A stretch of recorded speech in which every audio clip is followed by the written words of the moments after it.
Bien, estamos con Jorge Bustos, director del Museo Emanossi, para hablar de un lugar misterioso en Patagones, el Paseo de las Ánimas.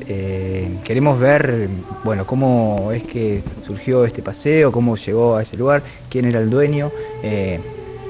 Sí, estas cosas que tienen que ver con lo espiritual, con lo místico, bueno, por ahí despiertan, digamos, más inquietud de lo que correspondería, digamos, ¿no? Pero digamos que el terreno de la espiritualidad ocupaba en el siglo XIX un espacio mucho más importante, infinitamente más importante que el que ocupa hoy, y por ahí nos parece inexplicable. Digamos que esta casa, la que es sede del museo, en algún momento, creo hacia la década de 1830, fue propiedad de uno de los primeros pobladores venidos de León en el año 1779, que es don Bernardo Bartruil. Era además, Bartruil era uno de los tipos más prósperos, de los que más prosperó, mejor dicho, no es uno, es el que más había prosperado como poblador, era dedicándose al comercio. Había alcanzado, era el vecino que tenía la posición económica más prominente en Patagonia. Entonces, él es propietario de varios solares, es decir, varios terrenos, como se llamaba solares, se lo llamaba. Uno de ellos es este que hoy ocupa el museo. Otro es aquí arriba, en la esquina de Mitre y Paseo del Muelle, la casa de Campisi. Otro, en la vereda de enfrente, también sobre la calle Mitre, es el que estamos hablando, el Paseo de las Cofradías de las Ánimas. Otro es lo que hoy es la Casa de la Cultura, que es la Casa de los Rial. Y lo llamativo, digamos, es que él, todos sus inmuebles tienen que ver en algún momento con la cuestión religiosa, ¿sí? Con la religiosidad. En esta casa, la que es sede del museo, en el año 1836, cuando la capilla del fuerte, que era ahí donde rezaban, el lugar de oración, ¿no es cierto?, de los vecinos, esta capilla estaba en un estado por demás ruinoso. Entonces, él aquí habilita un espacio de esta casa para hacer una capilla. Se deja la capilla del fuerte y el lugar de oración, el lugar de culto, pasa a ser este lugar, este sitio.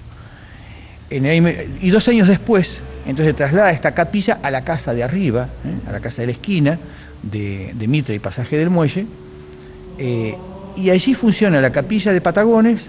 El templo de Patagones funciona ahí desde el año 1838 hasta el año 1885, es casi durante 50 años ese es el lugar, hasta que en el 85 se muda a su actual ubicación, a su actual emplazamiento, ¿no es cierto? Bueno, y además, digamos, estamos diciendo que había otro lugar especial que era el terreno de enfrente, que es el que vamos a ver ahora, que era el de la Cofradía de Ánimas. ¿Cuál era el objetivo, digamos, en ese tiempo de las cofradías de ánimas? ¿Cuál era Digamos, la cofradía, en principio, hay dos cuestiones. Una cuestión es la institucional de lo que era una cofradía y otra cosa es la cuestión física, el espacio donde funcionaba. Desde lo institucional, una cofradía era es como podemos decir hoy, una ONG religiosa, sería esto así, para traducirlo, ¿cierto? Era una ONG religiosa que podía estar constituida solamente por clérigos, o por clérigos seglares, seculares, ¿no es cierto?, por vecinos del común, o solamente por vecinos sin que incluyera clérigos, digamos, ¿cierto?, pero siempre con un fin religioso. Y las había en el mundo cristiano con distintas denominaciones y con distintos objetivos. Los objetivos podían ser, en general, de devoción a un determinado santo, o para cubrir, además, obras piadosas, se llamaban obras pías u obras piadosas, se llamaban, como si podemos decir hoy, obras de beneficencia, digamos, ¿no es cierto? Es decir, hay que pensar que no existía un Estado que proveyera como obligación de educación, salud y resguardo de la niñez.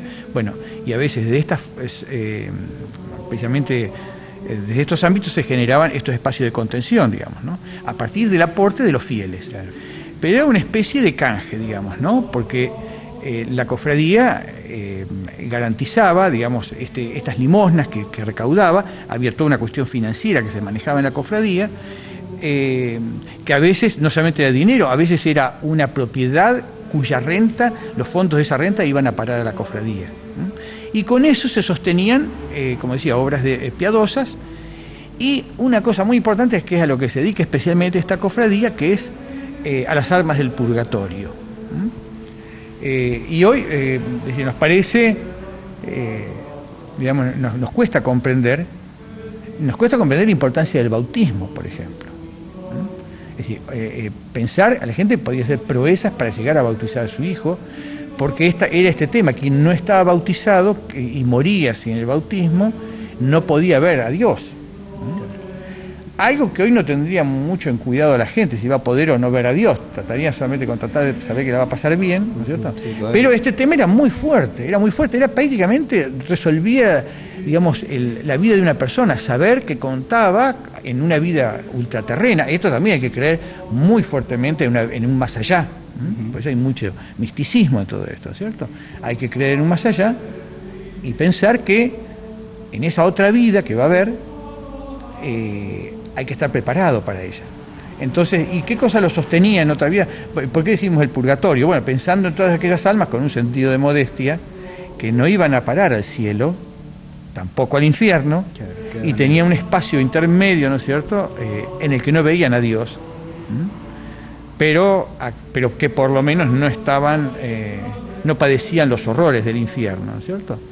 Y entonces, para sostener a esas almas, no solamente era importante lo que habían hecho en vida en la tierra, sino que además debían decirse oraciones y hacerse misas especiales por cada una de estas almas.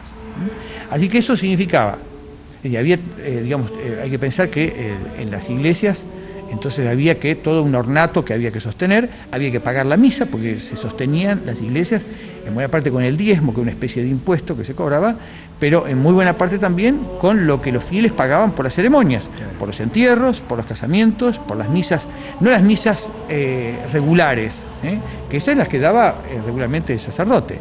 Las misas especiales, que eran por las memorias de los difuntos, esas había que pagarlas. Y esto entonces exigía más pagar todo el ornato, las velas, los cirios que se prendían en toda la iglesia, se iluminaba por completo. Esto tenía que ver con qué tipo de misa es la que se quería, ¿no es cierto? Esto no es lo mismo, una velita ahí en la penumbra o una misa, y después todos los cofrades, ¿no es cierto?, vestidos con una vestimenta especial, ¿no es cierto?, con unas túnicas, ¿no es cierto? Era toda una cuestión que tenía que ver con la calidad de cofradía que fuera. De modo tal que esta es la cofradía que nosotros creemos que la sostiene Bernardo Bartuil. No lo tenemos comprobado, digamos. Y funciona en esta casa, que además, esto es una cosa importante, que ese solar no solamente es asiento de estos cofrades, de esta cofradía por las ánimas del purgatorio, sino que además es la casa parroquial. Es allí donde van a parar en la década de 1880 los salesianos.